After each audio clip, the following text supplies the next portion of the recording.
to Mr. UFC Vegas, Fight Club TV. I am Kyle, your host. Welcome to the podcast. Welcome to the prediction show. Glad to have you with us. We're going to talk about UFC Fight Night 132, Donald Cerrone versus Leon Edwards. We're going to get into the two plays that we have in this card, talk about the card overall, and as well as quickly review what we had bet at UFC 225, and looking forward a little bit to the July 7th card, UFC 226. So this card is in Singapore. It's going to be at 8 a.m. in the morning Eastern Standard Time. The prelims begin at 4:30 Eastern Standard Time, so it's going to be a lot different compared to your average card that the UFC puts together. And I'd like to know that we're actually, talking about predictions. When you guys give your predictions on this card, let me know where you guys are from. I always like knowing that. I think it's always great to find out where you guys are from within this community. I've talked to people, in the Fight Club from Australia,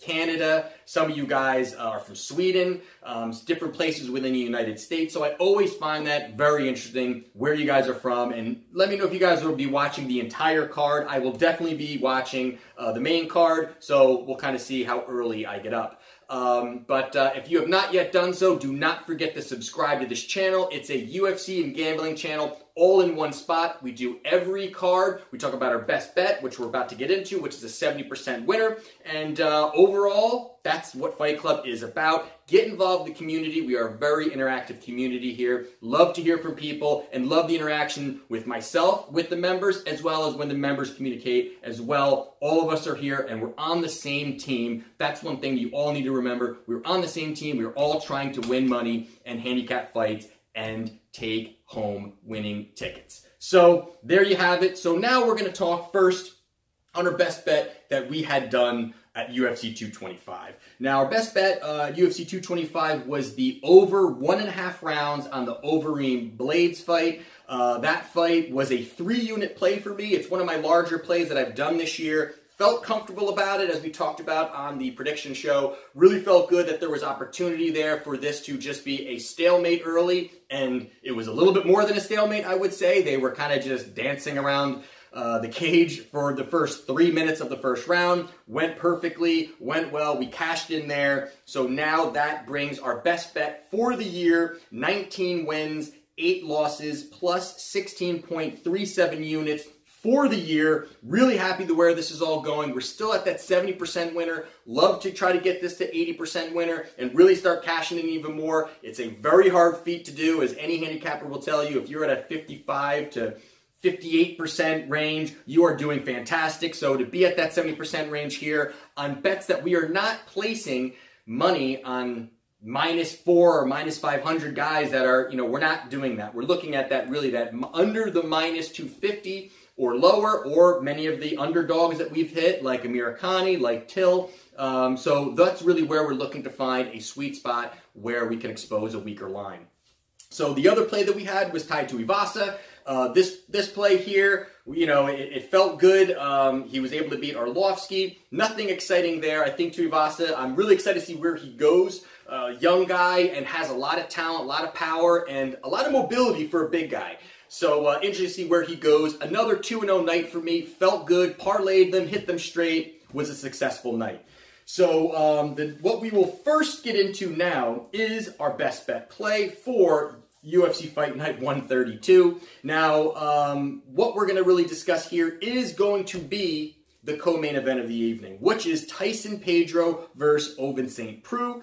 We're going to get into this is going to be the best bet play. So really where I always talk about these is I break down, which I always watch, the last 3 fights of each of these fighters. And this is not a channel where you're going to be getting a ton of information and just stats and regurgitated stats and things. That's not really what I do. That's part of my handicapping, but for me, it's really rewatching recent fights, seeing the progression of the fighter, seeing what they've really started to evolve as a fighter, and maybe holes that translate into the other fighter exposing, and how that's all pieced together. That's really where I go with this. I don't sit here and just blurt out a bunch of stats. So that's what you're going to get here. So looking first, I'll quickly go over Tyson Pedro's last 3 fights because I really don't feel there was much to really break down. 3 fights ago he fought Paul Craig.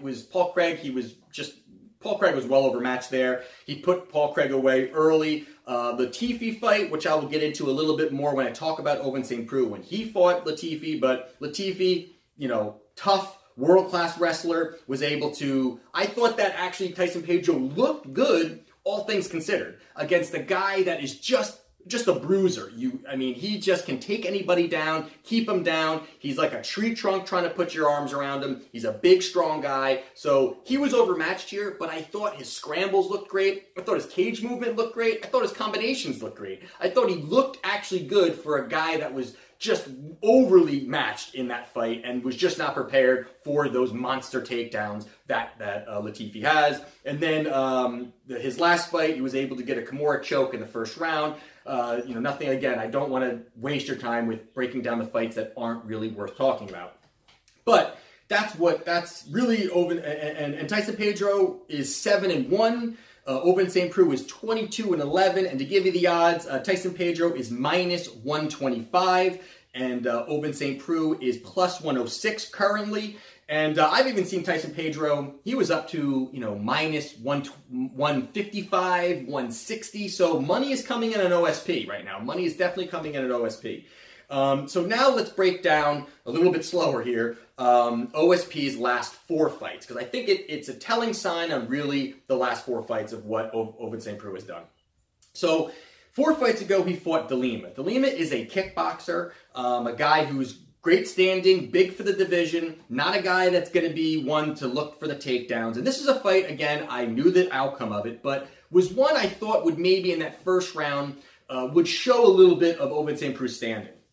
So in the first round, it was completely De Lima. De Lima really picked him apart standing, really was able to dictate cage movement, was able to throw a lot of combinations from the outside. A lot of times, OSP was turtling up, didn't really think that he looked very comfortable in there in that fight. Now, that second round, De Lima comes out and throws a lazy body kick, which was right in the beginning of the second round, which was a huge mistake because OSP was able to grab it, take him down, and now OSP is fantastic on top, but a little shaky on the bottom. A little shaky, and we'll get more into that, but a little shaky on the bottom. But when he got on top of De Lima, he just kept De Lima down, pounded him with elbows, really just worked him out, and was able to get the finish in that second round. But that first round was all De Lima, which is interesting and something to keep in mind.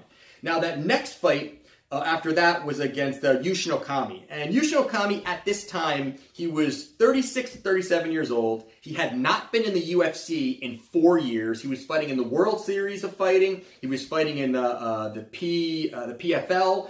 And he had done okay over there. And now he came back into the UFC. Now, this fight here was just a terrible fight for Okami. Okami comes in right when the bell rings, goes for a sloppy takedown, which OSP stuffs and just gets on top of him and able to choke him out within the first round. It was just again, not much to talk about there, but I thought the competition that right there with OSP, that was not good.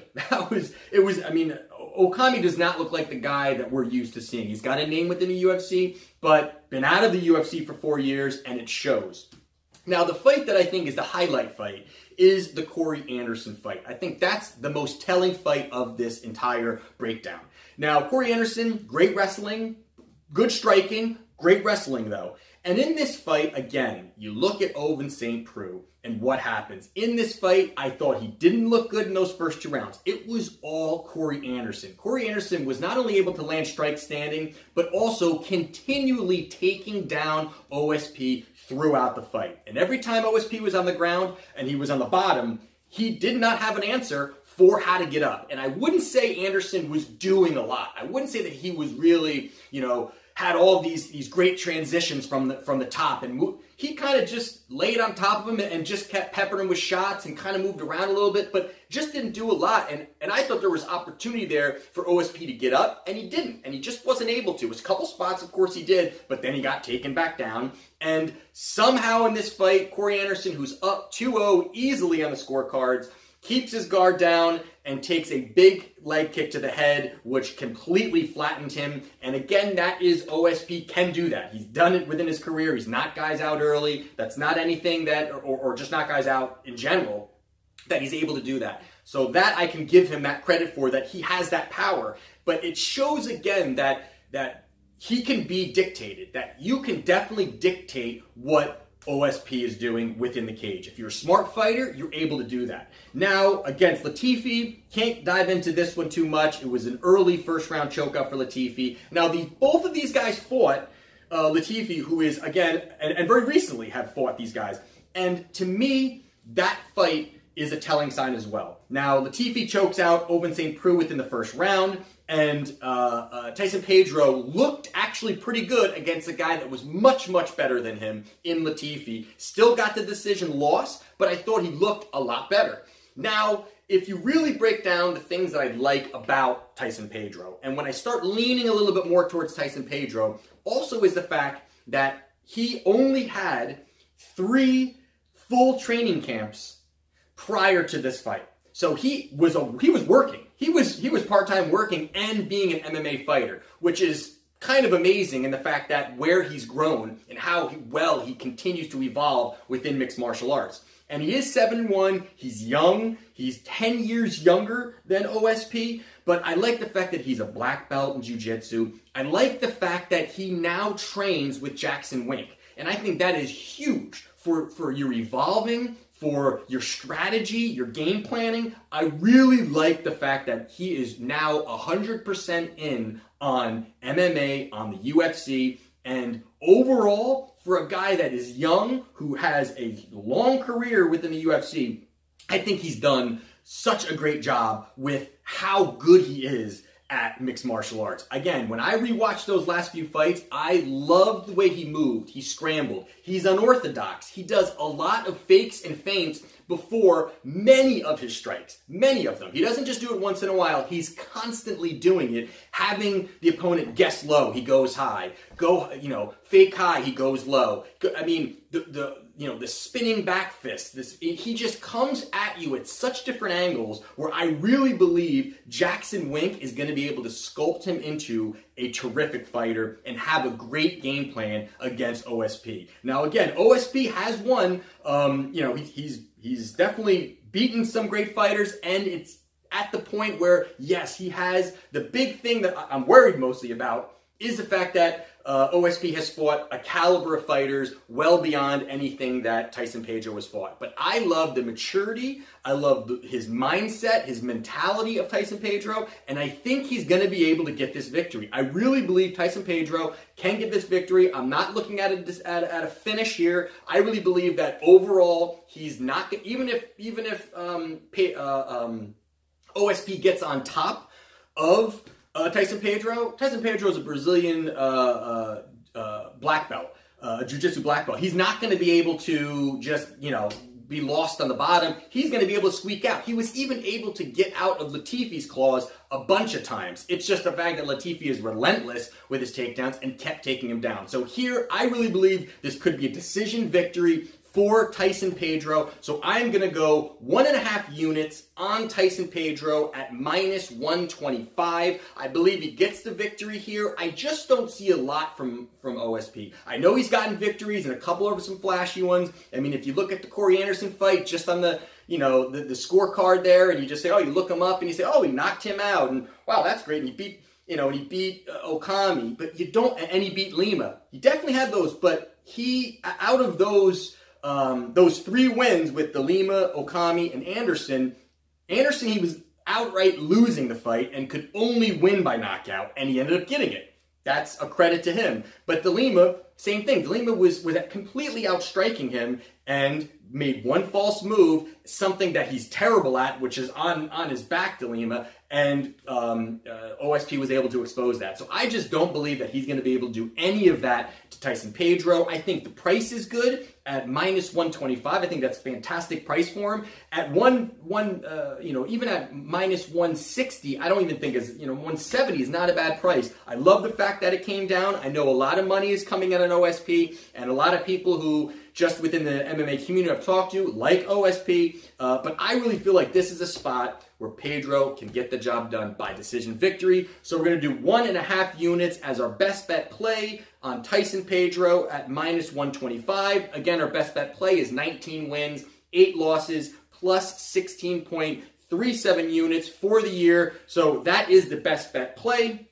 And I will quickly go over the last play that I will have on the card, which will be in the main event. And this one for me here, I'm not going to dive into it. It's a 1-unit play for me. And like I said, the next card at UFC 226 is going to be a card that I have a lot of plays. I have a lot of things to discuss. This one, there's not a lot of meat on the bones on this one. So we will quickly go through this. So now the last one is the main event. It's Leon Edwards versus Donald Cerrone.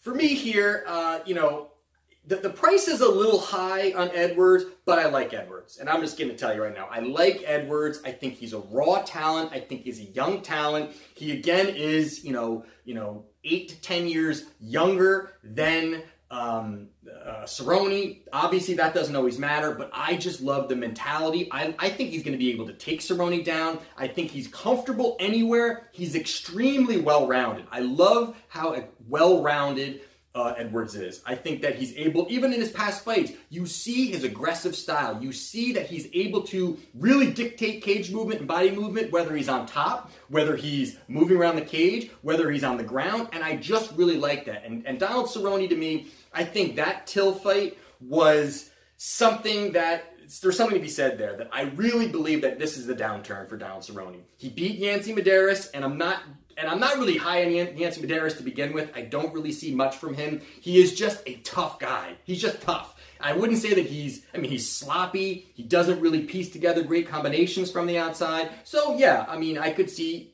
Cerrone getting that victory. Nothing crazy there. But I really believe that Leon Edwards is really going to be able to put a beating on Cerrone. I'm not going crazy on this one. The odds are Edwards is minus 200. Donald Cerrone is plus 170. Good odds on Cerrone, I will say that, but I'm going to go with the safer play here. I'm going to put 1 unit on Leon Edwards and just go with it. I really just don't believe that Cerrone is who he used to be. I really feel like now he's winding down in his career. I don't really, I see him more, which it appears to be, more as a gatekeeper now within the UFC. It's kind of hard to say because he was really pushing. You go back to some of these victories. He was beating a lot of good fighters, but he just couldn't ever really get that oomph to the next level. And he loses in a gatekeeper kind of fight to Till, and even Yancy Medeiros. Again, I was not that excited about that fight. Didn't really think that, although we beat him in the first round, Yancy Medeiros is nothing that spectacular. So I'm going to put 1 unit on Leon Edwards. And there you have it. Those are my 2 plays for Fight Night 132. Tyson Pedro, 1.5 units at minus 125. The best bet play, and as well as Leon Edwards, 1 unit at minus 200. Those are my 2 plays. Let me know what you guys have. Love to hear about, the plays that you have, parlays that you have. We will not be having a Let's Chat discussion video this week. It's, like I said, it's an early card, kind of throws a lot of people off there. So any conversation that you guys want to have during the card, do them in this, under this video, in the chat. And if you have not yet done so, subscribe to the channel, get involved with Fight Club TV, and this is Mr. UFC Vegas, Fight Club TV.